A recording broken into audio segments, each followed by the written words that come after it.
Hello and welcome back to Wireman's Whimsy. We are continuing with the Fragrant Layers Bundle this week.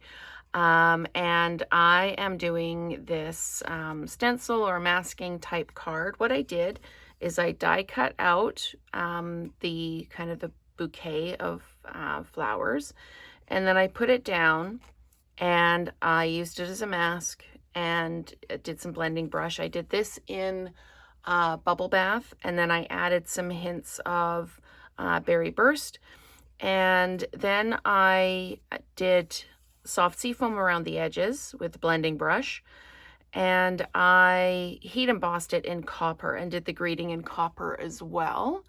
So, and this is offset kind of on purpose because I wanted to make it add a little bit of depth to the card. So we are going to do a version of this on the video today. This is on a pecan pie card base because I thought it went well with the copper.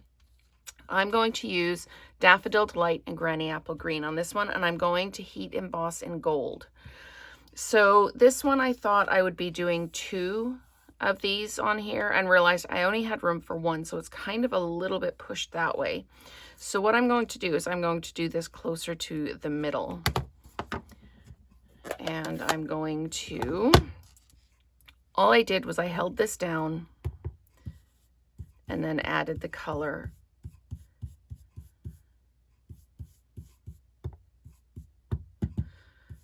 And I'm just going to flip that over because I forgot to dust off first, or to wipe off first. So paper has 2 sides. So we're just going to continue to add color. Just going to move my fingers out of the way.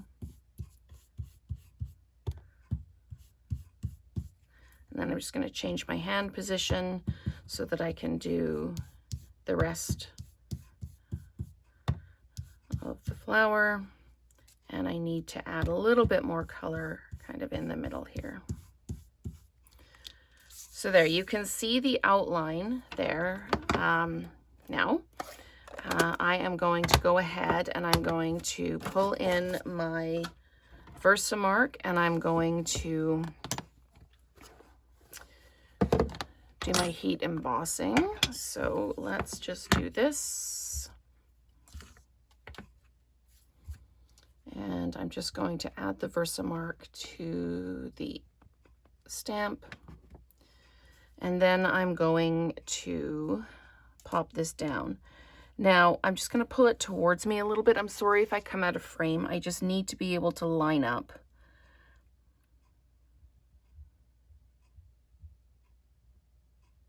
There we go. And sometimes the light on the back of the block means that I can't actually see what I'm doing. Okay, let's get some gold embossing powder out. If you've got different colors of embossing powder, you can absolutely use those for sure. And I'm just going to add the powder, tap it off. Now, one thing that you need to remember when you're doing this is the paper is very, very wet because you've got ink on it. You've used your blending brushes, you've added ink. You can see how much shadow there is on that. I am okay with this because it adds a little bit of detail to what I'm doing. If you don't want that much, you can always use a small brush, which I don't have in front of me at the moment, but you can always brush some off. I am going to leave most of it on there. If you want to do this without kind of the powder sticking to the wet ink, do this, leave it overnight or even a couple of hours, and then go ahead and do your Versamark and your embossing powder. Like I say, I'm going to leave this as it is because I kind of like the shadow effect of it. But if you don't want that, then you need to just let your ink dry. I Versamarked the So Happy For You, and I'm just going to add the powder to that. Give it a bit of a flick on the back. Okay, so I'm just going to pop that out of the way like that. And now I'm going to do the heat embossing, so it's going to get loud for a little bit.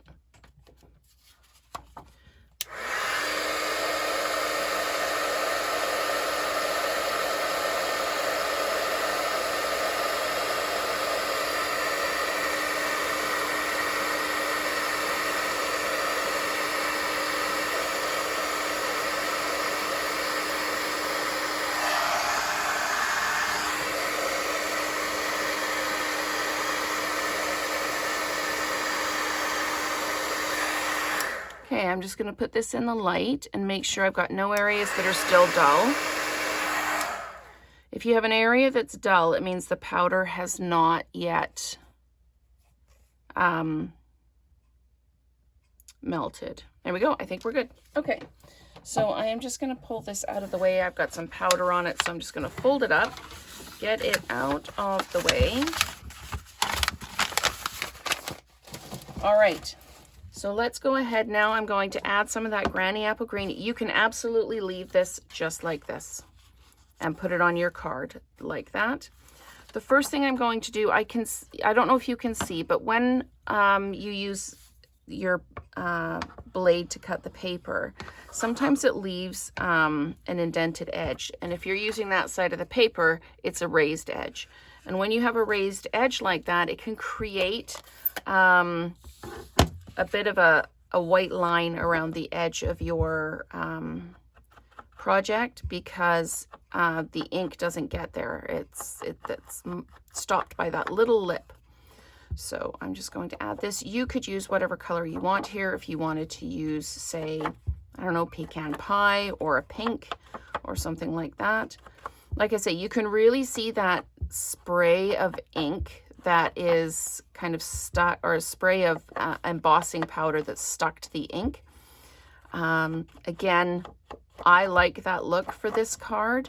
I like the kind of the added depth to the background that it gives.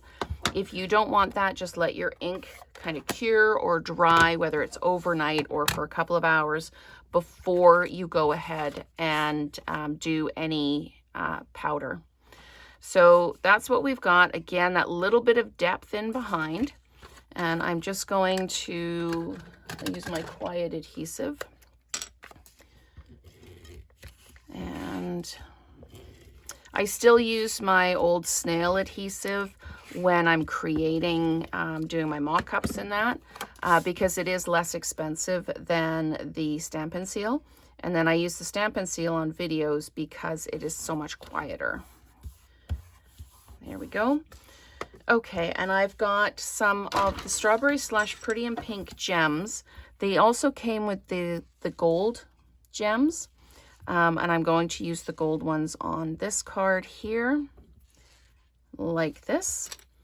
So that is our finished card. Again, we've got it in copper embossing powder on the pecan pie base, and we've got it in gold embossing powder with the Daffodil Delight base. So let me know which one you prefer, and let's create together again soon.